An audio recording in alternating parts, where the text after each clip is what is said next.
En una sola toma. Siempre intentamos que lo que hacemos encaje en algo. Buscamos caber en el discurso hegemónico que configura y limita en gran medida lo que podemos imaginar, producir, legitimar. Sin embargo, es posible salir de allí, inventar otros modos, abrir otras perspectivas. La serie de podcast En una sola toma reúne improvisaciones de una tarde, partituras de texto, grabaciones de campo espontáneas, derivas sonoras. Presentaremos sonidos cuya exposición, publicación no está predeterminada o que tal vez fueron producidos con una creatividad menos deliberada. En las cápsulas sonoras hemos invitado a las participantes a realizar un mix bajo el tema Tus Imposibles, con sonidos de otras colegas, amplificando así la pluralidad de voces. Carr investiga las intersecciones entre el sonido, lugares y afectos, tanto como artista como comisaria desde 2010. Durante este tiempo se ha aventurado en pequeños pueblos pesqueros del norte de Islandia, ha explorado las orillas inundadas del Sena en una ciudad con una central nuclear, ha grabado la vida silvestre en Sudáfrica y en los humedales del sur de México. Trabaja en la composición, la instalación y la actuación en vivo y dirige el sello discográfico de arte sonoro Flaming Pines. Su trabajo ha aparecido en The New York Times, The New Yorker, The Wire, Pitchfork y Fact Magazine, entre muchos otros, y también ha sonado en la radio en emisoras que van desde varios canales de la BBC hasta emisoras independientes de Estonia. Carr actúa constantemente en todo el Reino Unido y Europa. Algunas actuaciones recientes notables han sido en el Barbican, la Tate Modern, la Whitechapel Gallery, el Café Otto, Instant Chavres en París y A.B. Salón en Bruselas. Yo soy Lena Ortega. Hey, Kate. Hi, how are you? Yeah, thank you for accepting this invitation. Yeah, it's a very big pleasure. Hello from very sunny, hot London. And here's a very sunny, hot forest. And yeah, 2 hours away from Mexico City. Very envious of your tree change. Yes, I was looking for the tree change for a long time, so let's see how it goes. Okay, so this is quite a big topic to start with, and thank you so much for sending me all these wonderful audios from Flaming Pines. So where would you like to start? Well, it is such a big topic, but I thought we could begin maybe with Viv Corringham's practice of shadow walking. I just think it provides like an interesting entry point to think about maybe how we experiment, or also kind of a less traditional take on like where we experiment, kind of fitting it into everyday activities and things like that. So yeah, perhaps we can start with her. Do you want me to read out the name of the Yes, of the please. piece? Shadow Walks at Home. So this was done during the pandemic with Catherine Clover, and it's from Australia. Walking along the Merry Creek is a regular event, almost daily. In Coburg, where I live, the creek is very close, just over the road from the house, which sits on the eastern slope of the creek valley. I walk our dog Comet. Much of the time, we, my son and I, take her together, especially during the pandemic lockdown. We head south to the Ceres Market Garden or north up to Coburg Lake.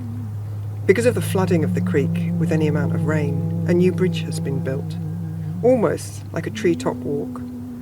The bridge is high and long, traversing the creek and its wide floodplain.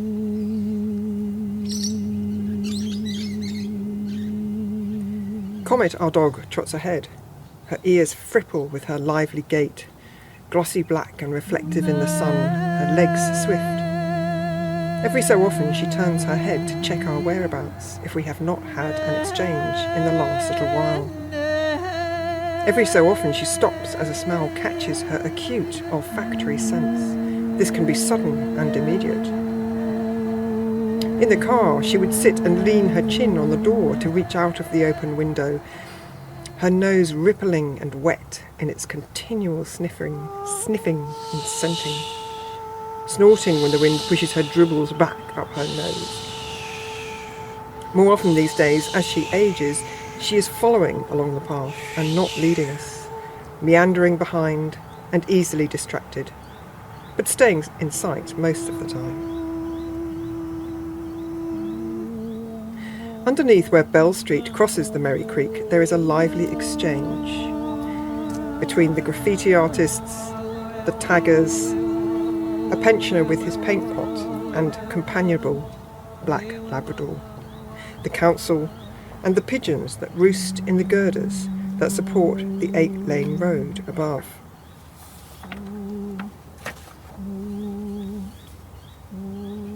The pigeons coo as they watch the comings and goings. Ooh, ooh, ooh, brr, ooh, brr, ooh, brr, ooh, brr, ooh. The muted sound of the traffic overhead is made up of regular, repeated sounds, heavier, lighter, thumping, thumped. Buses, trucks, utes, cars, cyclists. Crump, chump, crump, crump, overhead, back and forth. The graffiti appears sporadically and goes through phases of appearing on a regular basis over several nights, then nothing for weeks. The old man paints over it in the mornings, but actually he doesn't paint it out. Instead he creates a silhouette of the original. He paints so carefully over and around the boundaries of the lettering that the letters are not deleted but altered, and often still visible, even legible. The graffiti artists return and continue their spraying, sometimes leaving comments for the old man. "Hey, old man," one comment began, "don't you realise?" Every 6 months, council workers grey out the whole 2 by 30 metre wide expanse of wall. This has gone on for many years. There may be generations of graffiti artists who have passed through here, but there is only one old man. I met him once and he was grumpy, pissed off with the marks appearing so regularly, but his dog was friendly. I was thinking about the creative process in this sort of work and how it sways back and forth between of what is triggered right then and there, from the walk and memory, and at the same time, a sort of very spontaneous dialogue between both artists. I was thinking about it in terms of the process that she undertakes and kind of the mix of, well, if we're talking about an open-ended kind of spontaneous practice, so kind of to explain what she's doing here is that she has this practice of shadow walks that she's done for about 20 years. And what she does is she usually accompanies someone on their walk, and then she vocally improvises as part of that shared walk. In these ones, she's asked for a particular narrative about the walk. So she's asked for this narrative from Catherine Clover, who you can hear speaking, and then she has improvised along to firstly that narrative, and then I suppose the way that she has imagined that walk coming from the words that have been offered to her. I've never been on one of her shadow walks with her, but I think to me it's no surprise that it's been something that she's developed for 20 years, because I would find it incredibly difficult, for example, to walk alongside someone and share a walk, someone who I perhaps don't know particularly well, and then embark on this kind of practice of vocal improvisation. I mean, I think it would be extremely daunting. I really admire this type of practice in terms of just the looseness of it. How does she decide what sounds to make where, where she takes the narrative with her own vocalizations. So I suppose the other thing I think about it is, I don't know, Viv's particular situation in regards to her practice, but the ways that we carve out opportunities to develop our practice in this world, that is actually extremely difficult with all the demands that we have, obviously just on our time, but very limited financial resources available to artists, is, I think, making a practice that you are able to kind of work on, if you want to use that term, while you're just taking a walk. is extremely interesting. It also makes me think, and something that's brought up in a few of the other pieces, is like where life begins and practice ends, or where practice ends and life begins, is obviously a kind of a nonsensical boundary. I mean, those things intermingle all the time, but how we decide what parts of our lives we are going to become part of our practice, and then how we work on that, are all really interesting questions, I think, to consider. This sort of consideration of how we are able to experiment, how we are able to work on things that are less structured, less formally successful, or less properly for something, is thinking about where we might do that and what areas of our life might be available to us, or inspiring to us, or of use to us in those ways in our practice. So I think quite useful questions. And something about this that is quite lovely to me is that her choice is to have her practice, or at least this type of practices, be a part of someone else's life. At least for some of us, our life becomes our practice, and sometimes it's just really hard to tell them apart. And I mean, but I think, on that it's sort of, and I know there's certainly artists who are just like, I'm all about my work, and my life is my work, and there is no boundary, there is no kind of not work and not work. And I suppose that's something we all have to kind of grapple with, is there, do we need time for something that's like not our practice? I mean, personally, I decided I definitely do, and I like to have things in my life that I don't sort of consciously think that's not my practice, but that are, that isn't my practice. And again, I mean, have it, for me at least, and I certainly obviously for other peers that I know, like having that area of life that isn't practice, that you're able to have as not practice, is actually extremely enabling of being able to work in a more free and perhaps more open-ended way, because you're not at risk of burnout, to kind of to state kind of an obvious trouble that many of us have had in our lives. But also maybe there is something useful and interesting about having things that are just for you, and things that you are then considering as like part of an artistic practice. But I mean, of course, just to say as well, I totally respect people who draw very different boundaries around those questions to my own. I probably do think about practice and life in terms of the different spaces we have, the different spaces we inhabit, like personally, emotionally, obviously just spatially, and how they intermingle, how we work with them as artistic people or creative people, and also where we decide maybe not to work with them in a creative way. So it's kind of gone on a little bit of a tangent there, but it did make me think of that, because with Viv, because she's, I also love taking walks, and I suppose in a way walking has to some degree been a part of my practice, but I also like, in a sense, that I can walk that's just for me, and I'm not thinking like, oh, I need to be using this walk to develop my practice. I need to have a particular, even if it's not a specific outcome, but that outcome is me thinking with greater rigor or greater sophistication, or having new and interesting ideas about my practice. I mean, I think that's one thing that so many artists place enormous amount of demands upon themselves, to be, constantly bettering themselves, or thinking more interesting things, making more interesting work. Actually, like, the older I get, the more important I think it is to just kind of let yourself be really boring sometimes, like to not just take downtime. Like, I feel like I'm so much, even it shouldn't all be about productivity, but I do think I make more interesting things. I have just a greater capacity to kind of live in the world with putting less, demands that every part of my life be productive of practice. No, yes, I totally understand what you said. And I think when I said that your life becomes your practice, I was thinking of your life making sense with your practice. For example, I've been enjoying of watching the sunset here at this new place, and I don't do anything. I just sit down and I just watch the sunset, and how the birds, they go back to wherever it is that they need to go back.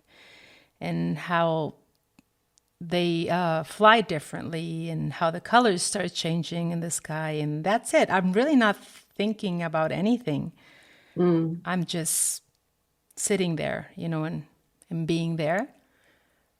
But in a way, perhaps not consciously, that may become, or may not, part of my practice, because it's just, I guess, what I choose to do in life, no?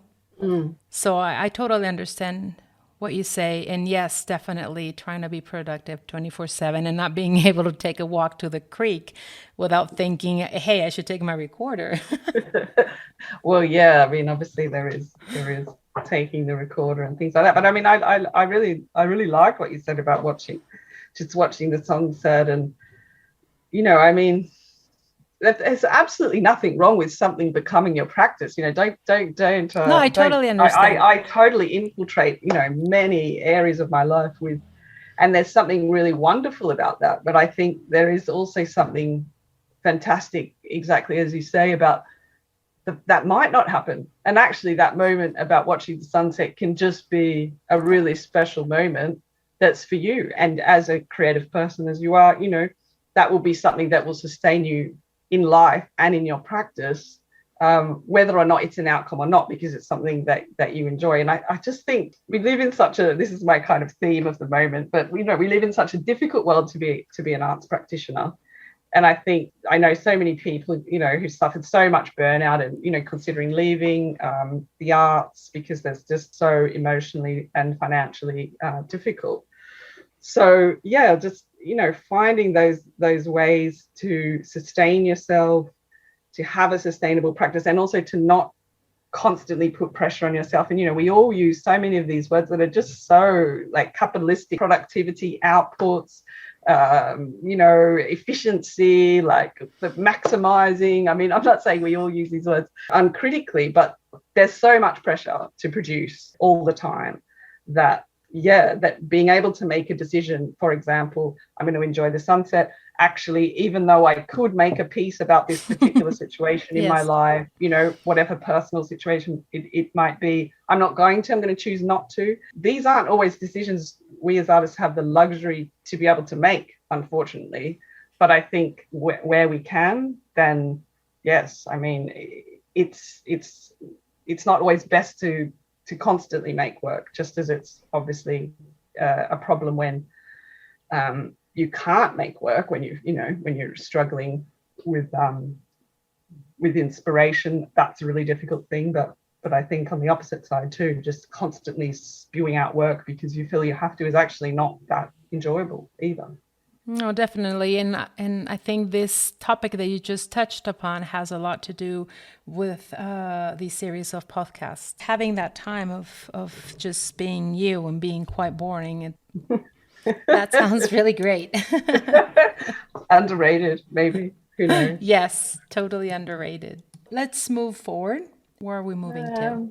I was going to talk about Salome's album, mainly because, these scores are obviously, in a sense, a call to be quite open. You can do whatever you want with it. Didn't necessarily have to be a super composed production. And I think the different tracks are kind of interesting in the sense that some people felt really free to be able to do something that was partially formed or partially resolved, or whatever terms people want to use, something that was more of the moment, very loose and maybe rough or experimental. And then, of course, when it's for an album, other people felt they weren't, at all able to do that. So I kind of thought it was maybe interesting for that.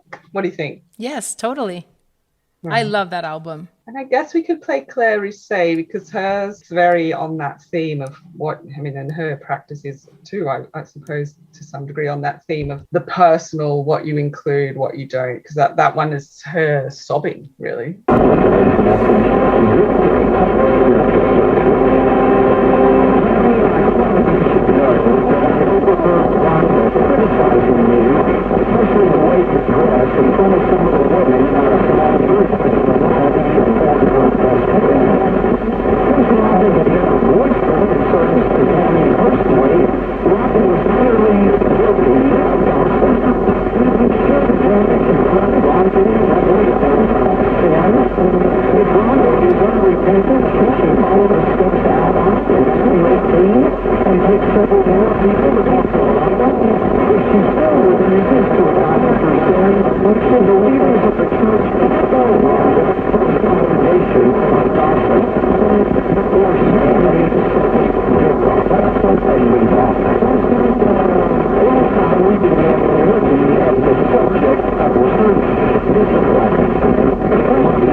That's allowing yourself to be really vulnerable in front of anybody.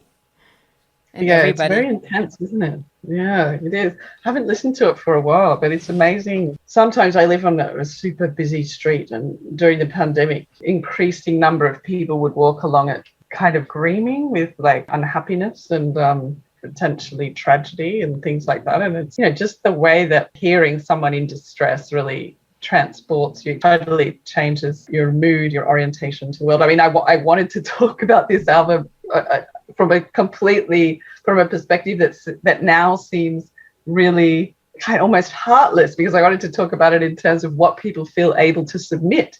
But another response, obviously, straight after hearing it is just exactly this, like that is making yourself extremely vulnerable. It's a raw sounding composition, and it's a extremely raw emotions that are expressed in it. And it's also very compressed, like it's super dense in terms of, it's very short, it's a very dense sound, and it's just this like onslaught of emotion. So it's quite an experience, isn't it, to listen to it? Yes, and like you said, it just completely, it doesn't matter what you were thinking of before listening to it. Once you're in the track, you're lost there, and you're completely carried away emotionally, because it can't be otherwise. I know, it's so interesting to compare it to Viv's, piece where we were speaking about the narrative of Catherine Clover. And when I was listening to that, I was like, my God, crying itself is such a narrative pull. Like you're totally in there. Claire's piece comes from the album Paint Your Lips While Singing Your Favorite Pop Song, which did ask, so it's 8 different people. And it asked all of them to respond to particular scores written by Salome. And in terms of our theme that we're discussing, I thought it's an interesting album to consider, because I think we think about the score as being this prompt for something that's, at least this kind of written score, that can be quite spontaneous and very open and take it where you will. And that is certainly the way that Salome and myself presented her scores to the 8 artists that are invited to contribute. But I think, again, it's always interesting to reflect on who does feel able to submit to a project like that, and how there are questions of confidence, positionality comes into who feels confident and who doesn't to submit something that is more sketch-like, that is maybe more process-oriented rather than something that's fully formed and completely composed in a way that you'd feel happy to, well, in this case, it is put on an album, but it's kind of the interesting tension is it put on an album, but also you've got this openness to do whatever you like, as simple or as complex as it may be. And I think we often talk about, oh, it's great to be very open, to present works in progress, to present works that are unfinished, that you're not happy with. But actually, who feels able to be that vulnerable is a very important question that's not necessarily always asked. And you can feel, if you're an established artist, where your next checks are coming from, like you maybe do feel able to present something that you're kind of not really sure what you think of it. But if you're not, then you are not going to present something that you don't feel is giving you the very best chance to get a commission or a new project.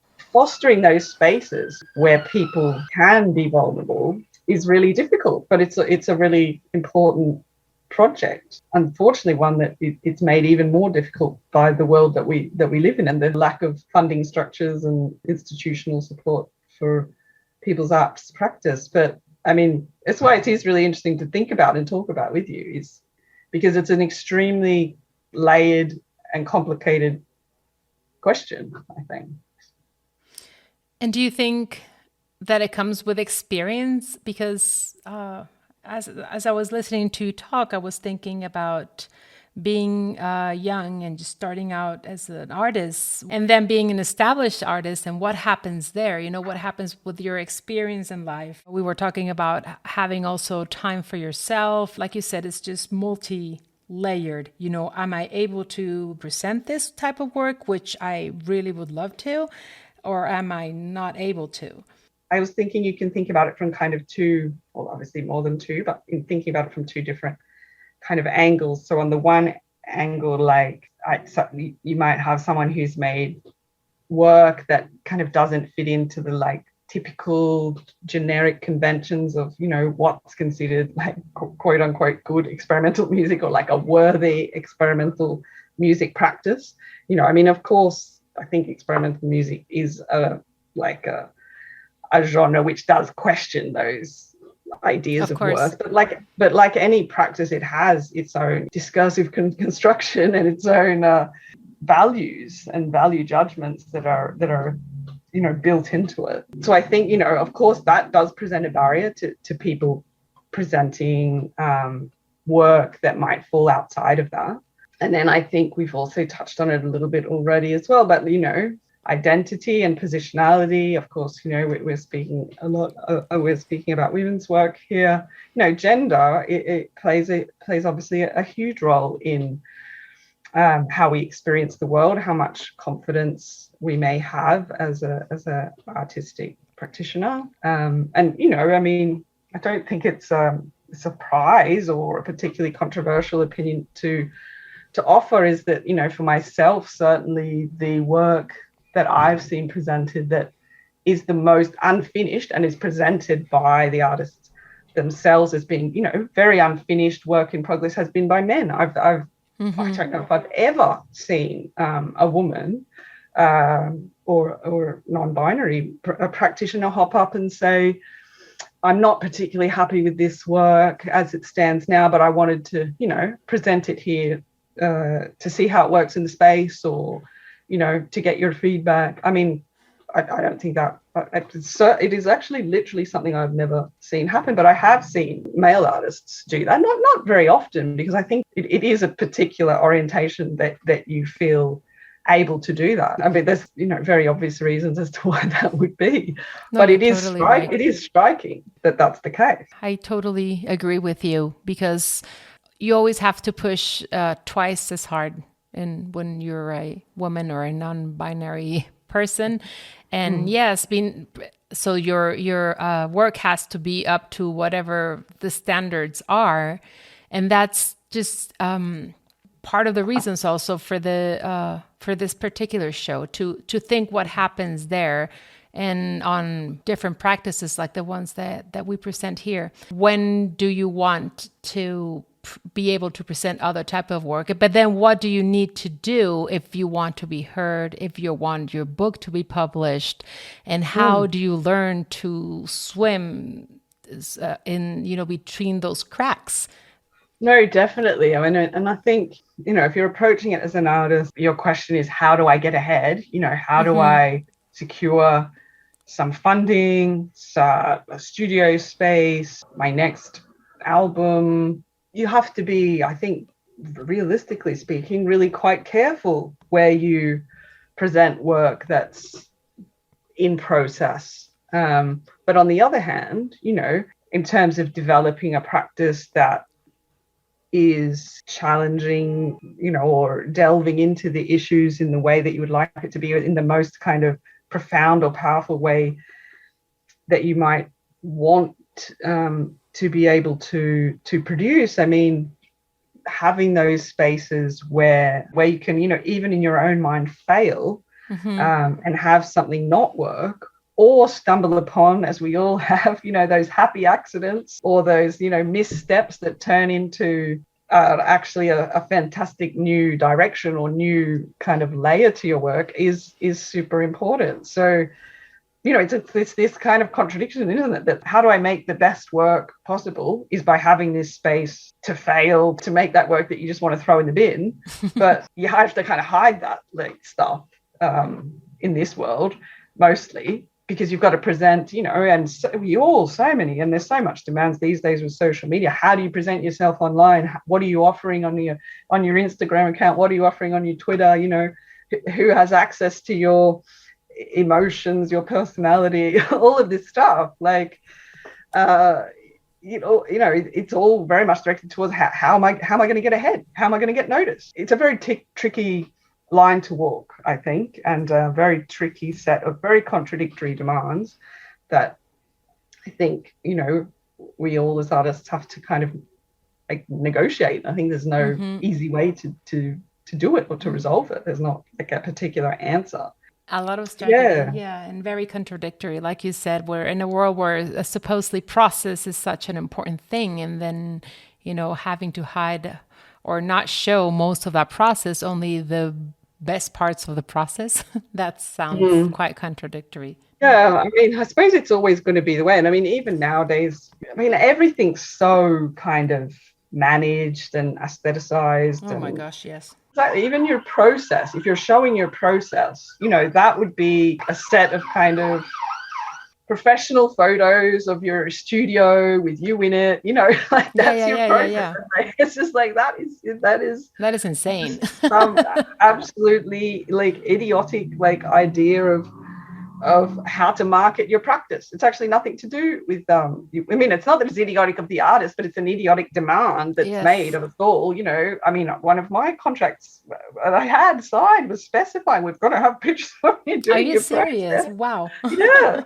And so then, and actually I forgot to do it in the end. I don't think they really cared, but it was just like, because that's for the marketing material, that's what goes out to the funders, to the board. Here's the artist, in situ doing their thing and all of that stuff. It's actually so far removed, even though it pretends that it's valuing the process and it pretends that it's enabling of this kind of more open. It's actually nothing to do with that. And I don't see a world where we're living in a situation where process and an open-ended practice and being able to fail, being able to be vulnerable and still being supported is actually no, that doesn't reality. Sound happening, Kate. I don't think it is. So fortunate. Yeah, and that's another very important topic that you just touched upon, marketing and aestheticizing absolutely everything. I've consider myself like a pretty, I suppose, quite unconventional woman in the way I present to the world. I'm quite often mistaken for a man, and which doesn't bother me at all. I actually find it super interesting. But, the pressure on women to present a certain way, to adhere to a particular, ideas of attractiveness and all of that stuff, gosh, yes. The way that that's bundled into, unfortunately, whether or not you'll be marketed or not is absolutely, it's not a news story, but it's one with social media that is increasingly kind of self-imposed too, I think. Which is not a criticism. Again, it's just the reality. But, I think we all see the photos that people feel they need to put up of, exactly as you say, even if it's not taken by the people, taken by themselves, looking very well groomed in the studio, working on their practice, which, of course, I mean, most of us like don't look particularly well groomed in the studio. Mine is always an absolute mess, but that's not what we're really being asked, to deliver, or that's not what necessarily people are interested in really knowing about. Yes, that's something crazy, and I think it's being even. It's been bigger since social media has taken such an important part of our life. It's just, over the rooftops important.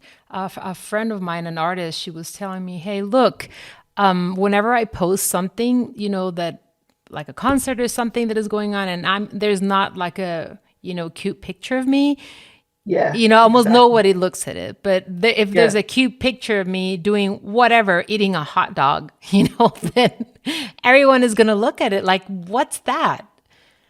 Totally. I mean, I've heard that from lots of women artists who I've chatted to. There's just that pressure to, present this sexy, fun, whatever type of picture, even if it's you holding your album. Exactly. It can't just be the album, it's got to be you holding the album. Obviously it's a very difficult situation for people to negotiate, and it brings with it so many issues that we're all familiar with around, obviously, body image and self-esteem and all of that, which I think a very difficult situation for people to negotiate, and it brings with it so many issues that we're all familiar with around, obviously, body image and self-esteem and all of that, which I think living as an artist is already quite difficult on your self-esteem, because you're not in a profession, if you want to call it that is particularly valued by the world we live in, either in terms of its outcomes necessarily, but it's certainly not particularly valued in terms of like the remuneration that you're offered for the work that you do. So adding that extra layer around, well, not only are you going to get paid like not even the minimum wage, but you have to look like you're a like multi-million pound earning rock star as well. And obviously there's lots of great things about the world and lots of great things about being an artist, but there certainly are some challenges as well. Would you like to listen to another of the tracks that you kindly sent me and talk about that? Well, I guess we should listen to one of my ones. Breath, whistles, rubbing and dropping things on beats. Yeah, that's it.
this piece is part of a series that I've done just on Bandcamp, not really released it anymore, just put out for a brief period, and then I'm going to take them down.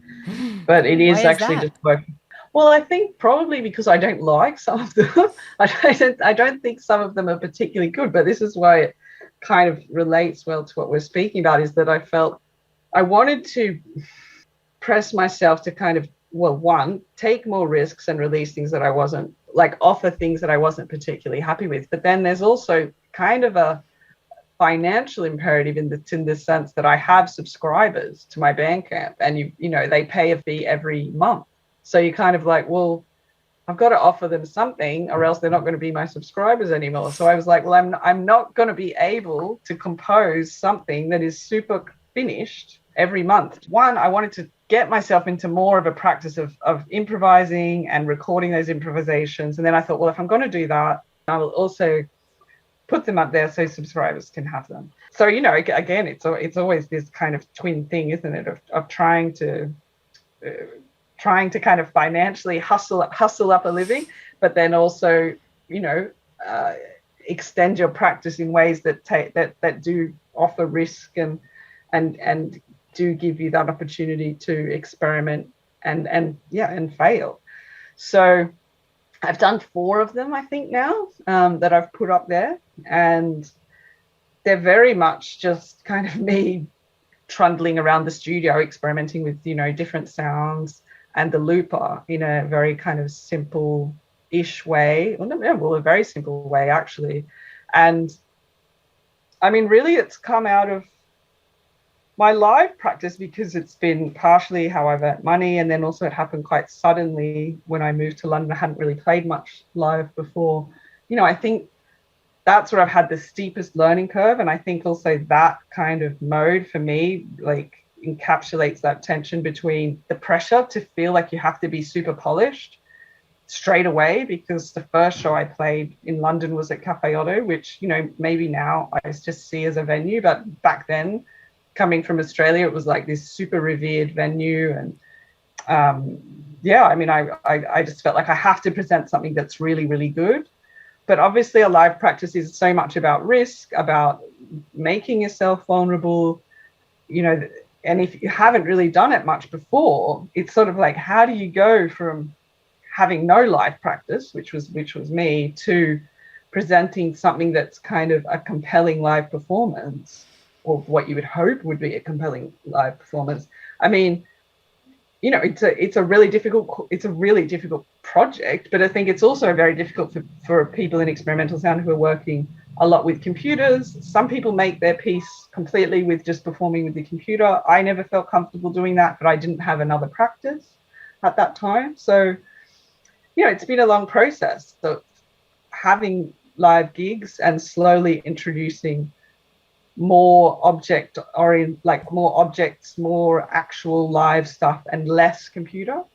But I've been in London now for 6 years. So, you know, that's been 6 years of slowly doing that, now to the point that in my studio I can like rehearse for a live performance or do these random things, random experiments that I've sent you, which are very much based just on manipulating objects and working with the microphone and breath, and I finally now have to some degree the confidence to be able to do that in a live mode. But, you know, again, that's one, a long time, and two, you know, I think it's been having lower key gigs, like actually being in London, where there is, you know, some opportunities to play like smaller gigs and you don't feel that you have to present, you know, the very best outcome, and you can try out different things. That's enabled me to kind of develop my live practice. But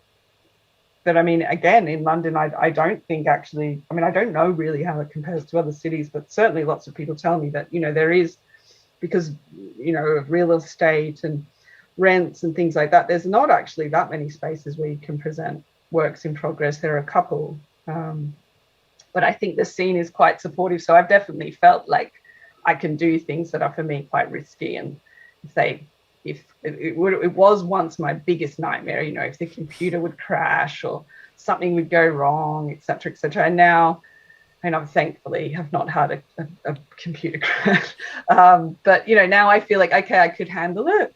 But that's really just luck. And I actually often talk about this, people who are starting out on their live practice, and if they're working with a computer or whatever their mode of working is, and they have a big disaster, like it's so hard to recover from that if the next thing you have is just another big gig that everything has to go perfect for, and you've already had this really traumatic experience of it not. So that's kind of a huge rave there, but definitely the live practice for me has been the area that I've been forced to take the most risks, partially because of my own values of not wanting to have so much computer, but also I think because I think an audience responds so much more to you if you are taking risks, and if you are quite transparent in, at least I think, other people have their own views, but are quite transparent in I'm rubbing this and that's making this sound. But obviously if I'm rubbing this and making this sound, if I like knock something over and or whatever, one of my other big phobias is start sneezing or get a cough or all these things are gonna come through the mic. So it's very rewarding, I think, live performance because of that, but it also needs a lot of support and a very nurturing environment for people to be able to become performers, because it's not just a natural thing, at least certainly not for me, but I think not for most people. What is it that you're working on right now? Right now, I am just mainly, as you know, trying to finish my PhD, which has been a long and arduous road. Yeah, I'm preparing for this rubbish music. I started a duo called Rubbish Music with a friend of mine. We're very in the early stages, but we do have our first gig in a month. But again, it will be, I can do that because of these experiments that I have been undertaking over the last 6 months to a year, because it's going to be a lot of the same processes actually, but not the same objects, but using the looper, some limited effects, and just literal garbage to construct a soundscape live in the venue. So that's our concept basically, is thinking about obviously what's thrown out. There's lots of things rubbish can speak to, isn't there, about the world that we live in? All these things we throw away, but we're interested in the soundscapes of waste, really. What we value, what we don't, what we're recycling, what we're not. I love that practice. It's not as common here, but actually in Australia it was very common in Sydney where I used to live, where if you don't want something, you put it out the front of the house. Probably here because there's not like much room out the front of the houses, but someone else will take it to their house. All that stuff is really interesting to me, and the life of objects as they move through their life cycles. But then obviously the big overarching thing of, our sadly doomed planet and all the terrible fucking waste that we make all the time and seemingly have no really good ways of either recycling or knowing how to or what to do with. So, yeah. So what should we talk about to start closing our interview? Well, you should choose. I will choose Fake Creek. I kind of got interested in, with field recording, it's so many, I suppose you could say, layers of ideas or demands for kind of authenticity. Here is an underwater environment. Here is, as you know, here is this particular place at this particular time. And I guess I've become more interested in a kind of Foley practice aimed at making a fake field recording. Yeah, even though I don't have the proper whatever Foley people have, I thought it would be interesting to, just play with those ideas about truth and soundscape and authenticity through constructing a totally fake underwater soundscape. I actually made it for a concert that I did with Viv at Cafe Otto, because she was presenting actually her shadow walks that we've listened to. And I was working on a project where I had to walk along, or I decided to walk along a creek in Coventry, a city in England. So I was kind of imagining, because we were doing it around walking, what it would have been like to walk, underwater in my own walk that I was doing all the time. So that's kind of where I was coming from with it. But I mean, I kind of wonder about it, because obviously I, as a field recorder, know what, underwater doesn't sound like what people necessarily would imagine. Of course, we know that there's like, the strange grunting of fish, or the snapping sounds that the shrimp make, or, that also it's kind of sometimes quite like higher sounds are much easier to record than lower ones and things like that. But so I was kind of like, I wonder if anyone will kind of find this interesting. But I was quite amazed at the degree to which I could make sounds that, at least to me, sounded like some of my underwater recordings. I mean, not completely, but definitely aspects of it. So yeah, that was why I did it. And then I just thought it was just kind of such a strange project. I decided I'll release it and see, what people make of it. And I think people were kind of intrigued about this idea of a fake field recording. But it's not something I've done. I don't have any other fake field recording pieces. I really like it as an idea, and discovering Foley and that whole practice of sound tracking and the total fakeness of it. I think there's something really interesting in that people can bring into field recording. And definitely when I've done live things now, I am often making sounds with objects that are not necessarily related to the sounds I might be trying to evoke, but I'm using them for a purpose that is well outside of what you might naturally associate them with them, like tissue paper for kind of wind, or, whatever. I've got this like whisk that I was using in Fake Creek that I kind of rubbed on the zither that made what I thought sounded a lot like a fish grunting sound. So I don't know, I find something quite cool, like kind of magical in that, like, oh, here's me pretending to be a fish grunting. Like, I don't know, for some reason that really appealed to me.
Thank you so much, Kate, for accepting the invitation to this podcast. No, well, kudos to you, because it's a super interesting idea. And I think, as we said, very important to consider like how we can like challenge ourselves and also nurture a world where people are able to feel vulnerable and experiment and, you know, be who they want to be in themselves and in their practice as much as possible. En el mix que preparó Kate para nosotras, vamos a escuchar Navigating Humans de Liz Hellman, Rapture, una composición de Vania Fortuna y mía, Cyan, de Super Inter, The Day After, Tarksun and Siavash Hakim, Face to Face de Rebecca Lennon, Modesty de Shoaib Ahmad, este es un extracto, Taka Taka Taka de Paula García Stone, Transplace de Hadi Bastani y Mariam Sivan,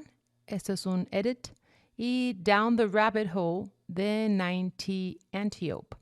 Esperemos que lo disfruten.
to bark roots, to feed a tick,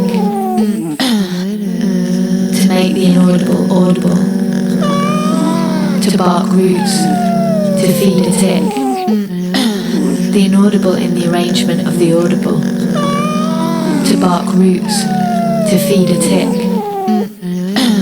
the inaudible in the arrangement of the audible, to bark roots, to feed a tick. Breath, a close rhythm, a close rhythm, a close rhythm. Breath, a close rhythm. Breath, a close rhythm, a close rhythm, a close rhythm. Breath, a close rhythm. Breath, a close rhythm, a close rhythm, a close rhythm. Breath, a close rhythm. Breath, a close rhythm, a close rhythm, a close rhythm. Breath, a close rhythm. The zone lines are the battlefronts between fungal colonies. Breath, a close rhythm. The silent interrupters, the silent interrupters, the silent interrupters. To bark roots, to feed a tick. To bark roots, to feed a tick. To bark roots, to feed a tick. To bark roots, to feed a tick. To bark roots, to feed a tick. To bark roots, to feed a tick. To bark roots, to feed a tick. To bark roots, to feed a tick.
It's been years since I've thought about my childhood.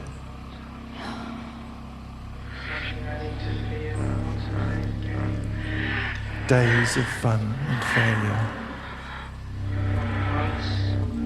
An endless barrage of doubt.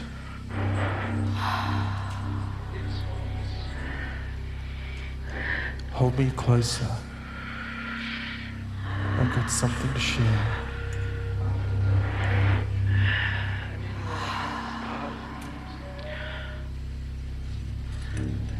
I'm not sure if I'll be able to keep holding you.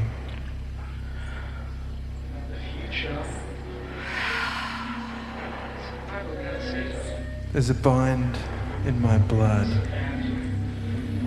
that's wrangled both the home and desire.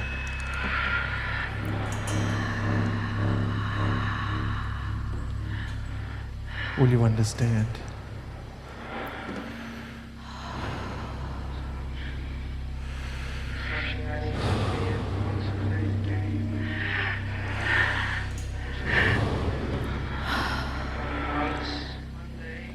I don't mean to hurt you, but this is the best for both of us.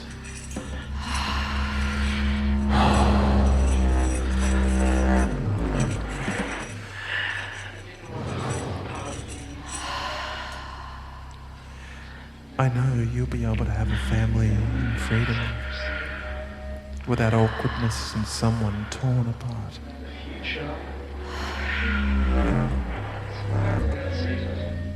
And I know that I'll still be looked after.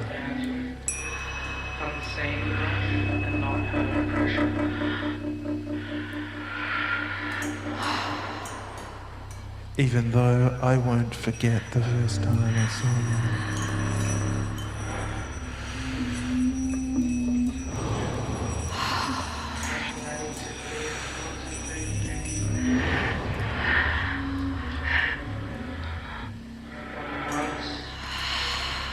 I think I've played this situation in my head over and over again, staring out the window.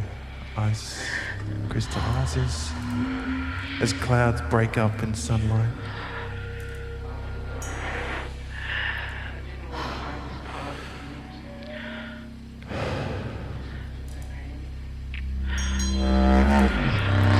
Barely speaking the same vowels.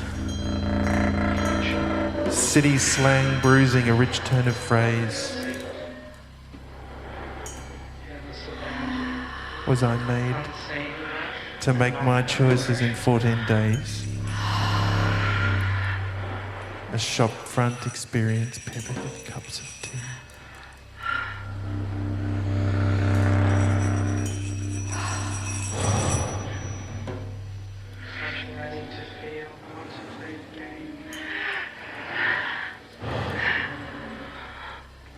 Why is it that all the tablecloths look the same? White lace frayed. How is it that time doesn't stop for the meeting of two people?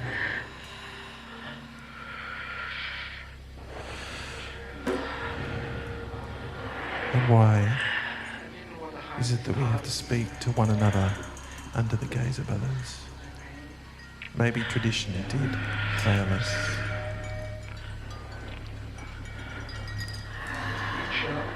Perhaps there's a chance that I'll find a connection with someone artificial, but with reason.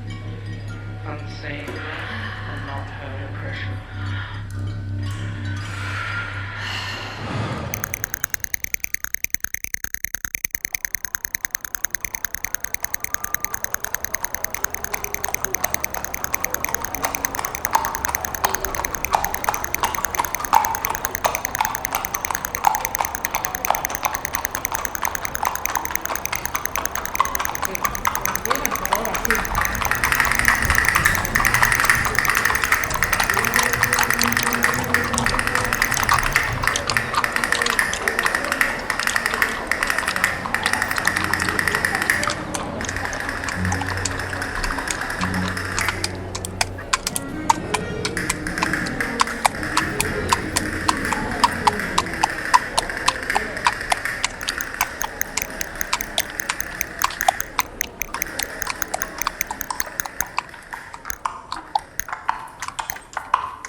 feet off slipping, light as a feather fall,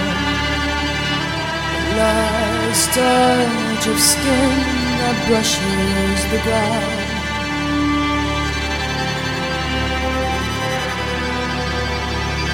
The wind twirls beneath your arms, it holds the waist and pulls you down, you fall,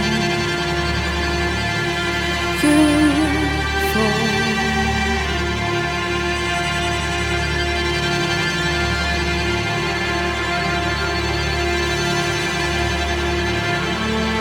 Hold the air, the hollow chest, all the pain you felt comes to rest once you fall. You fall. The dirt that rises from beneath where your feet arises, the breath that leaves alone like one.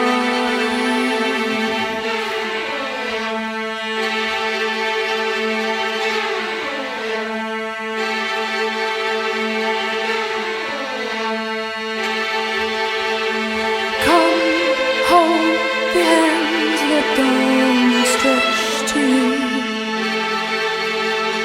falling beneath the ground I stand on. See how the opening flies away. Roots of the trees that held you on. You fall down the abyss.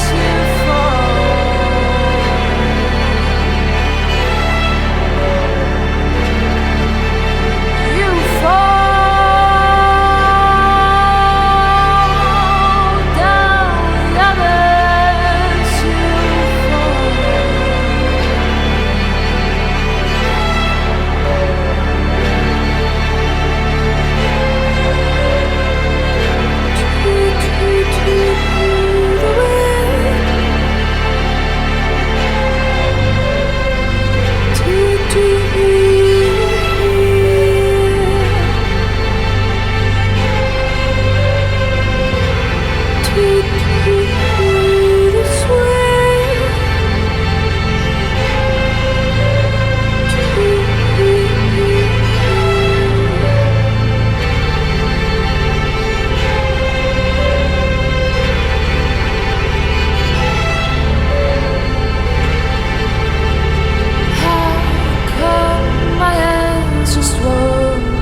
falling beneath the ground I stand on, down